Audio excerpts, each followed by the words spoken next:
BJP है anti youth BJP है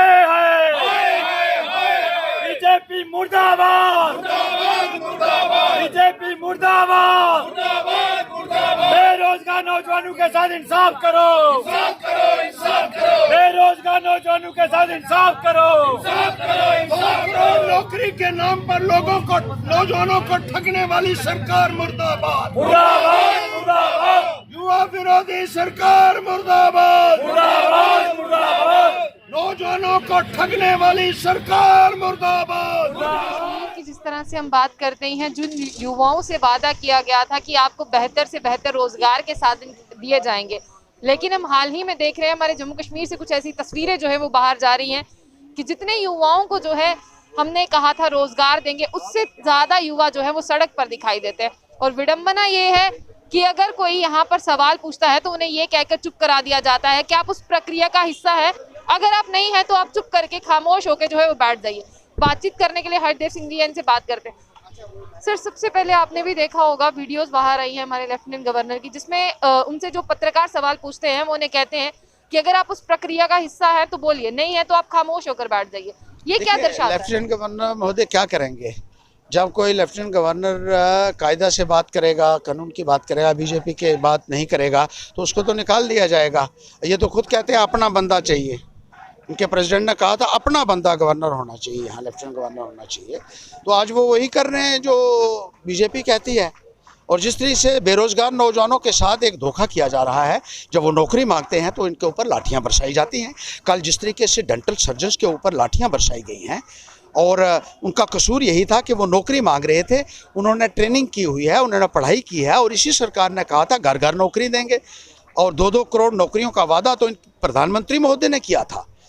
वो भी जुमले साबित हुए सारे के सारे। नौजवानों को आपने इस्तेमाल किया, इलेक्शन में उनसे वोट हासिल किए, इलेक्शन में उनको दौड़ाया और उनसे काम लिया और उसके बाद उनको अपने हाल पर छोड़ दिया। आज नौजवानों के हाथ में सरकार ने कटोरा पकड़ा दिया है, चाहे वो डेंटल सर्जन्स हों, चाहे वो बीएसएफ सीआईएसएफ के एस्पिरेंट्स हों, चाहे वो बॉर्डर बटालियन के लोग हों, चाहे वो दूसरे डेली वेजेस की बात करें, अगर हम उनके साथ भी वादे किए गए, उनसे भी वोट हासिल किए, सड़कों के ऊपर उनको आपने बिठा दिया।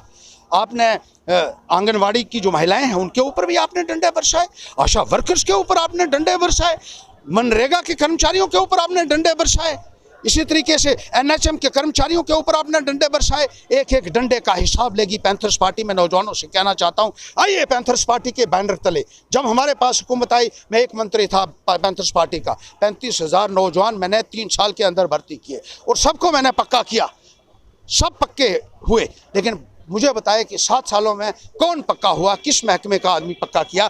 आपने जो काम में लगे हुए थे उनको भी बाहर निकाल दिया गया। रहबर तालीम के पैनल 7 साल से बने हुए हैं, उनको आप अपॉइंटमेंट ऑर्डर 7 सालों में नहीं दे सके जो पैनल पहले के बने हुए।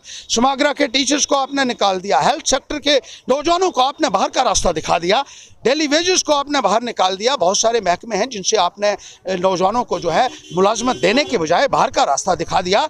ये सरकार, इतनी गंदी सरकार जो है, इतने गंदे नेता जो है वो आज तक हमने कभी नहीं देखे। और मैं नौजवानों से कहना चाहता हूँ, चलिए पैंथर्स पार्टी के साथ भारतीय जनता पार्टी को नेस्तनाबूद करना होगा और तभी आपको न्याय मिल सकता है। और पैंथर्स पार्टी शाना बशाना नौजवानों के साथ खड़ी हो।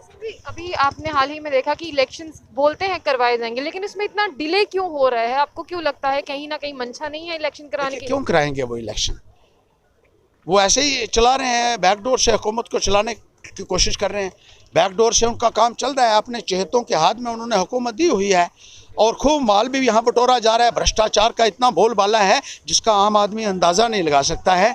और लोगों को जो है सुनने के लिए कोई है ही नहीं आज की तारीख में।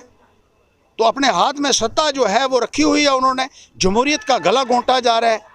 सुप्रीम कोर्ट कहता है कि जहां प्रीमेच्योरली असेंबली डिसॉल्व हो 6 महीने के अंदर इलेक्शन होनी चाहिए, लेकिन यहाँ 3.5 सालों के बाद भी ये करवाने के लिए तैयार नहीं है, क्योंकि डरती है भारतीय जनता पार्टी कि इलेक्शन हो जाएगी तो उनका सुपड़ा जम्मू कश्मीर से ये देख लीजिए पीछे किस तरीके से नौजवान जो है वो हाय तौबा कर रहा है और भारतीय जनता पार्टी को नेस्तनाबूद करने के लिए पूरे तरीके से इस वक्त जो है वो लामबंद हुआ है।